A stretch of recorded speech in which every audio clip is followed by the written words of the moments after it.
حضرت عیسیٰ علیہ السلام ایک قبر کے قریب سے گزر رہے ہیں تو دیکھا اس قبر والے کو عذاب ہو رہی. تو حضرت عیسیٰ علیہ السلام نے جب دیکھا تو آگے چل گئے. کچھ عرصے بعد یا کچھ دن بعد جب دوبارہ اس قبر کے قریب سے گزر رہے ہیں تو وہ قبر والا بڑے سکون میں ہے، بڑے آرام میں ہے، اور پوری جو قبر ہے وہ نور سے بھری ہوئی ہے. حضرت عیسیٰ علیہ السلام بڑے حیران ہوئے کہ یہی قبر، یہی میت کچھ دن پہلے عذاب میں تھا، اور آج آپ جو ہے یہ رحمتوں میں ہیں، انوارات میں ہیں، سہولتوں میں ہیں، راحتوں میں ہیں. یہ کیا بات ہے؟ تو اللہ تعالیٰ سے التجا کی، یا اللہ یہ کیا معاملہ ہے؟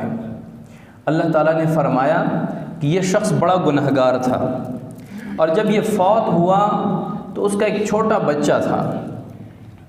تو اس کی جو بیوی تھی، جب یہ بچہ بڑا ہوا تھوڑا، آج ہی اس کی بیوی نے اپنے اس بچے کو کسی اللہ والے کے پاس بٹھایا اور کہا کہ اس کو اللہ کا نام سکھا دو. تو اس اللہ والے نے جب کہا کہ پڑھو بیٹا بسم اللہ، اللہ کے نام سے شروع کرتا ہوں، تو جب اس استاد نے اس میت کے، اس قبر والے کے بچے کو بسم اللہ پڑھائی تو مجھ رب کو حیا آئی کہ زمین کے اوپر ایک بچہ میرا نام لے رہا ہے اور زمین کے نیچے میں اس کے باپ کو عذاب دے رہا ہوں.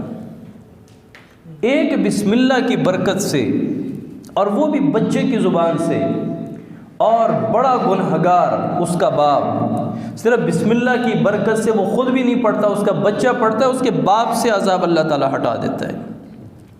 تو آپ خود بتائیں کہ جس کا بچہ پورا حافظ قرآن ہو، جس کا بیٹا سارا دن قرآن کی تلاوت کرے، اللہ کا نام لے، اللہ کا ذکر کرے، اس کے باپ کے کیا درجے ہوں گے؟